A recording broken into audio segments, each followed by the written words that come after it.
I'm gonna lie to you. I've done it before, and I'm gonna do it again. I'm Jack.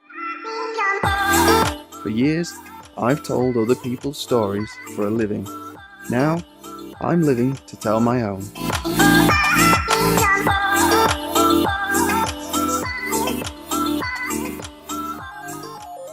Now then guys, how's it going? Hope you're all having a fantastic day. Sorry if I seem a bit rushed today. It's just been a crazy morning dropping kids off at nursery, and when they just don't want to go and they're saying please don't leave me, it's really difficult. People tell you it's difficult being a parent and you think it's all the late nights or early mornings or constant waking up and changing nappies and all that kind of. No, that bit's easy. The hard bit is dealing with the emotional side. So if I seem a bit rushed, that's why. It's been a bit of a crazy morning. But enough of that, on to what we're doing today.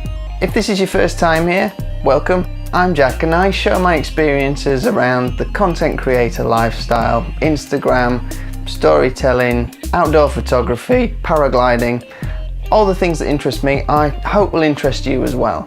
Today I'm going to show you a few ways in which you are lied to. When you view my Instagram profile, these are the ways that I will probably have lied to you.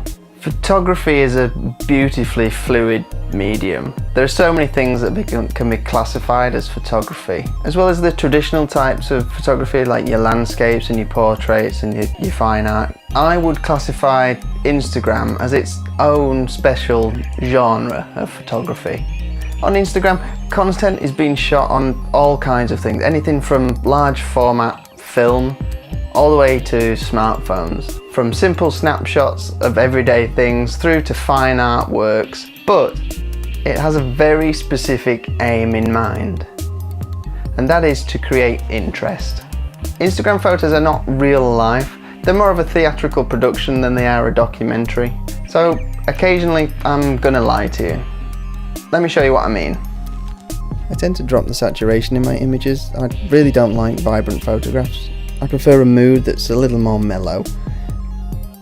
To bring out some complementary colours, I'll probably warm up the tones in the grass and ground and cool them down in the sky and clouds. This gives a nice, pleasing contrast between orange and blue.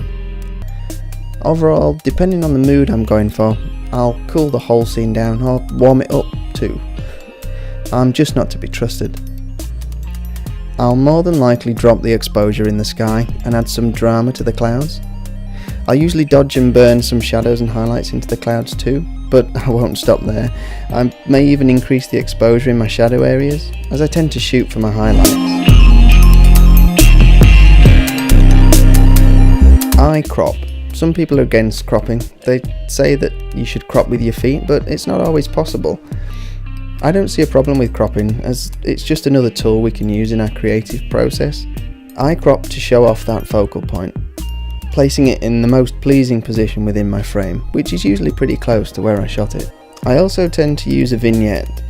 I'll either use an exposure vignette or a saturation vignette, just to draw your eye to the place that I want it to be.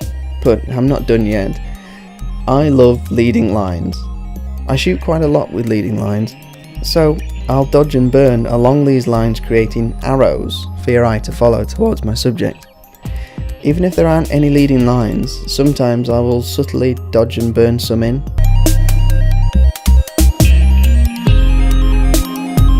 There are times when I can't capture the final result I'm looking for.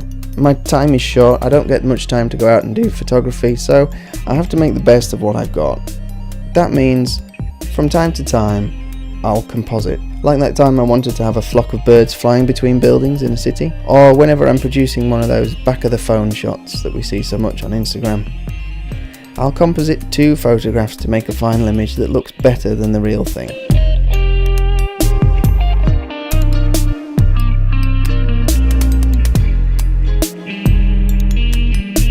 We've all got to draw our own lines, ethically, morally, where we stand on this, especially as photographers and content creators. Some of us can't stand the idea of a photo being retouched at all. It has to be as shot from the camera to be a true photograph. For others, a photograph has to be an array of cleverly composed layers and composited objects and items. This is what, for them, makes a great photograph.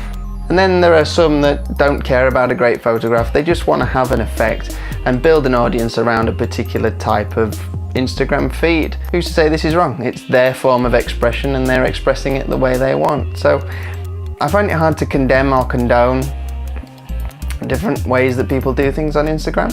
If you feel strongly either way on this, please let me know in the comments. Let me know why you feel that way, because I'd really like to get a more rounded perspective on this. I struggle ethically with mine. Sometimes I just want to create an effect, so I'll composite certain objects into the scene, but because I'm so conflicted by it, I'll invariably confess to it in the caption. It just doesn't feel right for me to try and pull the wool over somebody's eyes like that.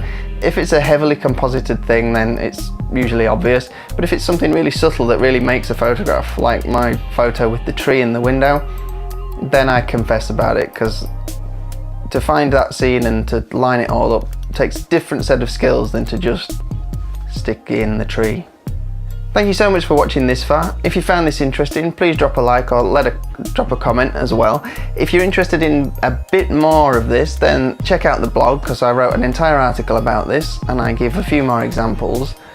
So please check that out.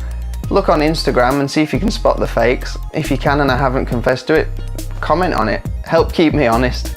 And we're going to wrap that one up there. Thanks ever so much for your time. Hope you have a great day. Watch less, create more.